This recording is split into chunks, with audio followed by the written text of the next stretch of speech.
And we will proceed to our next speaker, who will be one of the local representatives of the local universities, although not from Brno, but from Prague.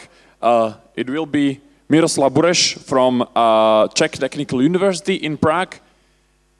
He's an associate professor at the university and the leader of the System Testing Intelligent Lab. His research is on system testing, IoT technology, so IoT, here we go again, artificial intelligence, and especially their application in rescue missions, medicine, and defense. And in addition to several sensor-based projects, he is also focusing on developing powerful methods to ensure reliability of systems in mission-critical environments. And I think he will talk us through one of these today. Yeah, thank you for a great intro. Thank you for having me today. Well, I will take this one, and here we go. Okay, today I'm going to talk about a special technique how to test some complex software or IoT system which needs to operate under limited network connectivity, right? That means some part of the system might be connected to some limited network, or, sorry, I'm just going to adjust this.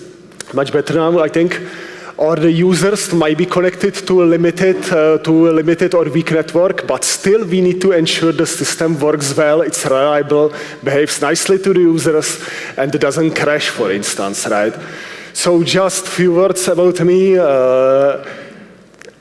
In our lab, we basically focus to create new test automation techniques to find more defects faster and cheaper. That's the point, right?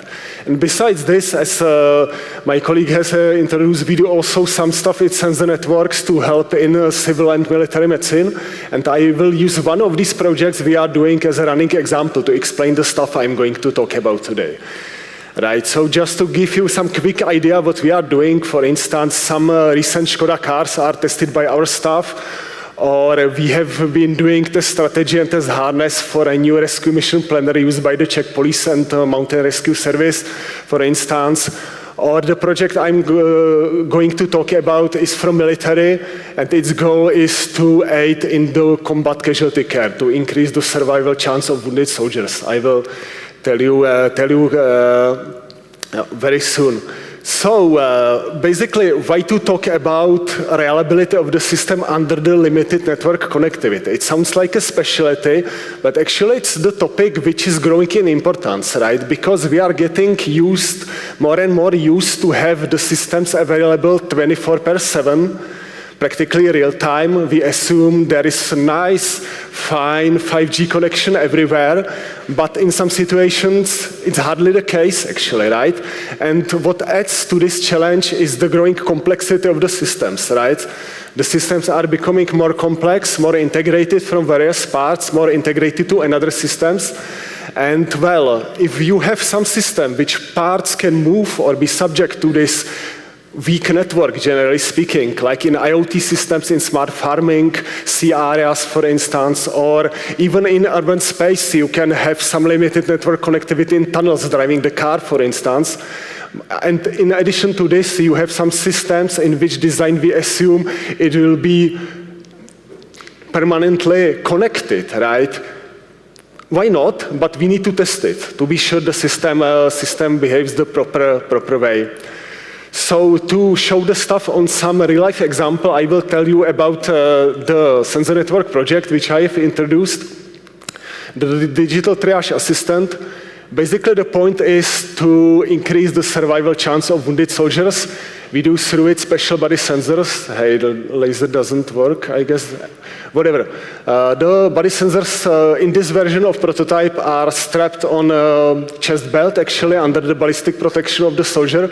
And we collect some vital signs like blood, oxygen level saturation, heart rate, breath rates through EKG electrodes, surface body temperature, and etc., stuff like this.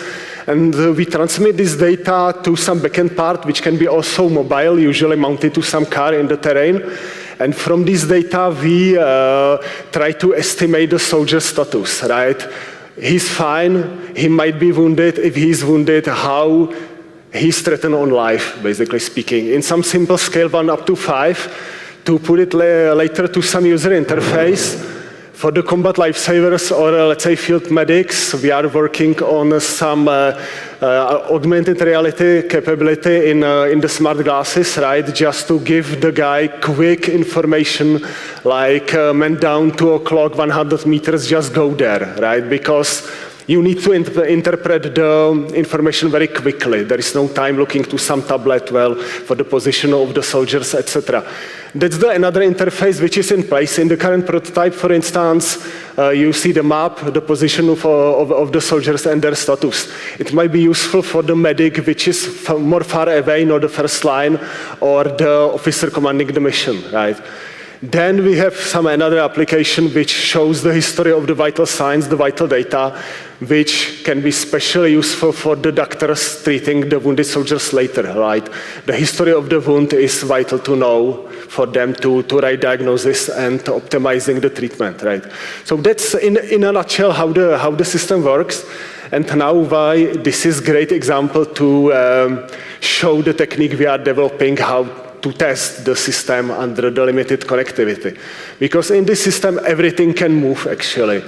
First, we can forget about some quality GSM network. In this type of system, we don't use GSM network at all, just for the civil use of this system, because in combat, forget about it, simply, right? It's unsecure. So we need to deploy some mesh network here. Every component can move. Only thing which is stable in this system is the dressing station starting from roll 1 when the wounded soldiers are evacuated to.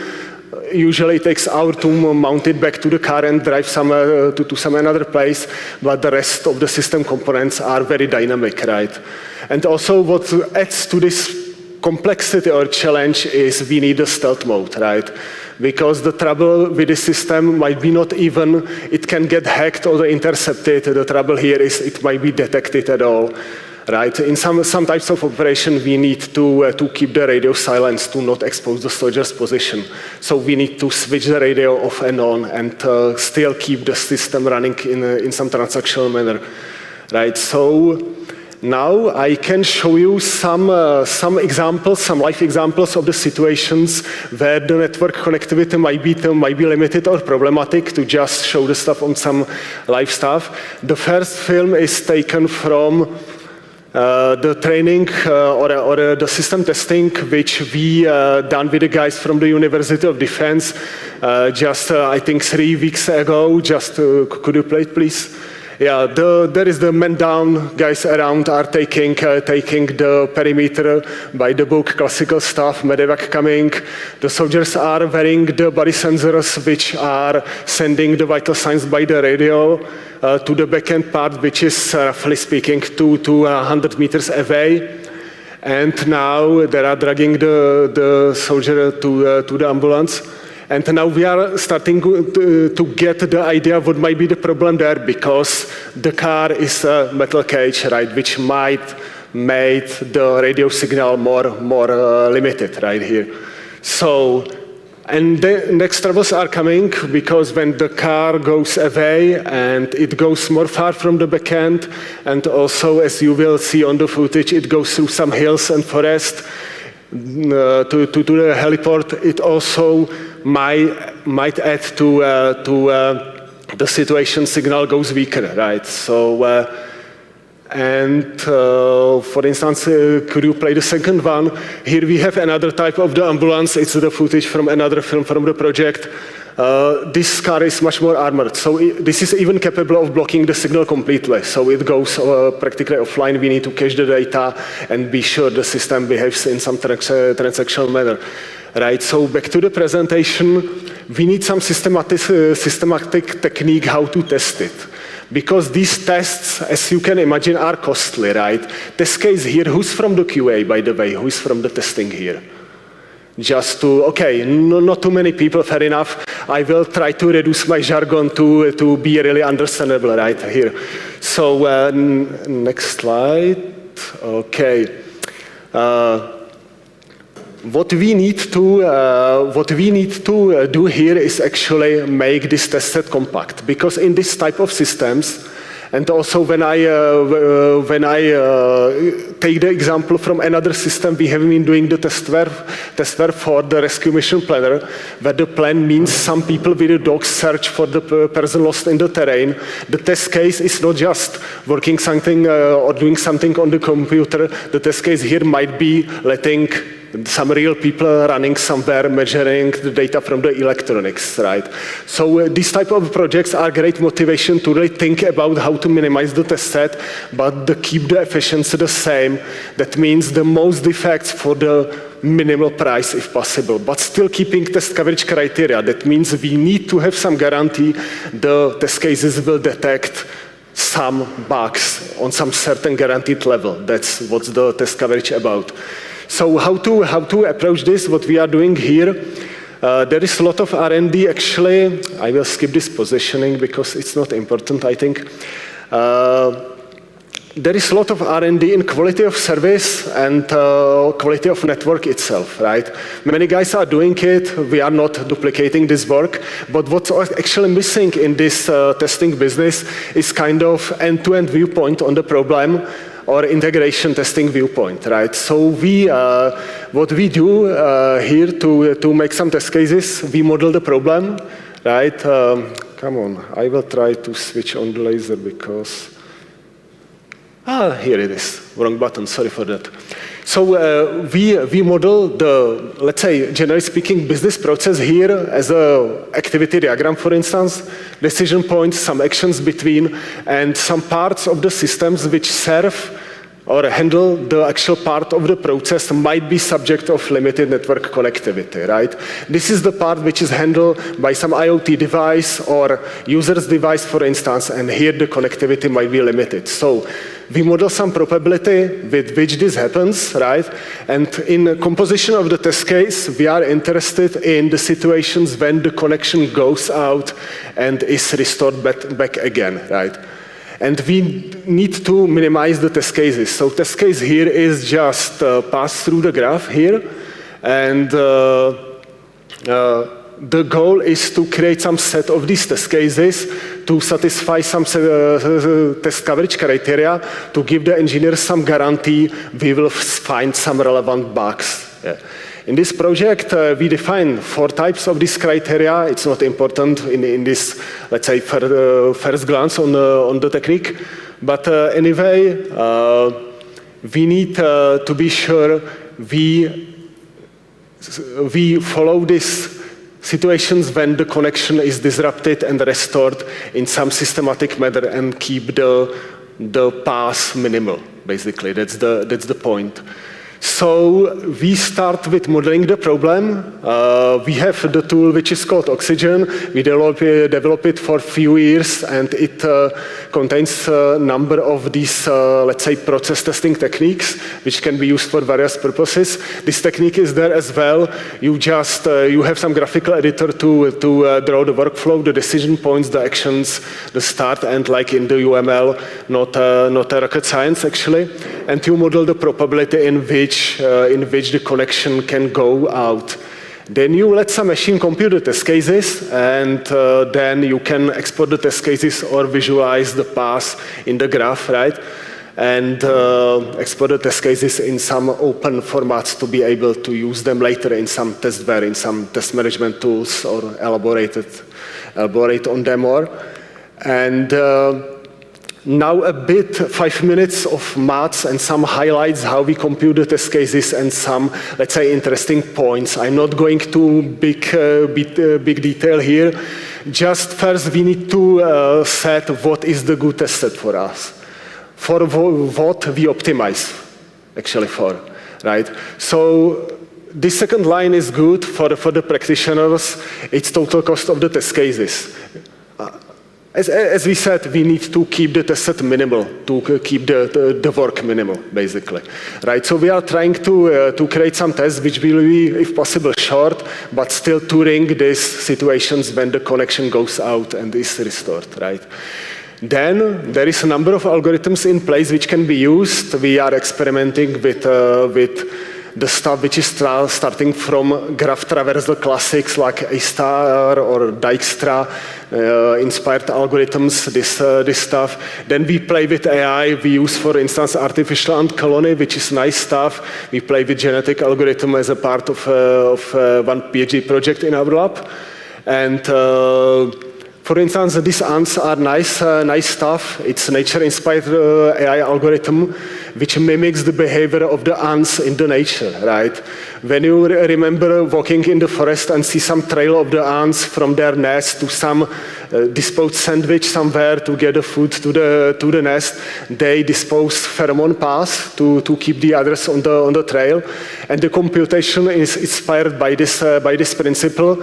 Actually, you have a set of standalone units called agents in this AI business, and they simulate this pheromone path, like increasing some counters and data which are stored for the particular parts of the model, and together they are computing the best set of paths, right, to decide. The beauty of this algorithm is when you don't have time, you can have it run for a few seconds and you will get some result.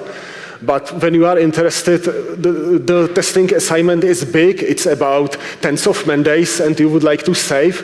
So it pays off to let it run for 1 hour and do another job in the meantime, right? Because it will result very likely in better test cases, which might save you 1 to 3 man days. It pays off definitely, right? So you can let this run for hours. And what's more important, you can combine it with more algorithms, right, in the tool. Because there is one interesting effect which I will explain. This is just to say we do quite intensive experiments with the algorithms we test. We compare them to find the best one, obviously, right? But this graph is more important. What does it say? Here we have the individual algorithms, and here we have this criteria. This is just for tuning the algorithms. This is the cost of the test cases, just simple like this. And the size of the bubble is a number of the problem instances, the models from the projects or artificially made, for which the algorithm gave the best result, right? So the biggest the size of the bubble is, the better is the algorithm. So here from this set, Ant is quite good performer here.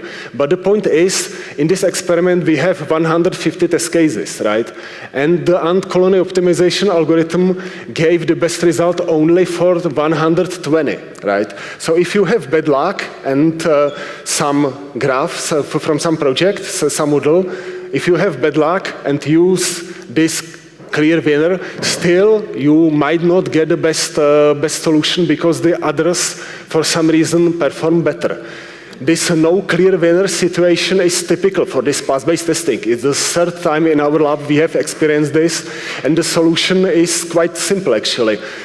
From sheer brute force, like we combine all these algorithms in the portfolio strategy, that means portfolio strategy sounds great, but it's pure brute force, right? You let all these algorithms compute the test cases and then you pick up the best results by the criteria, that's it. Not a rocket science.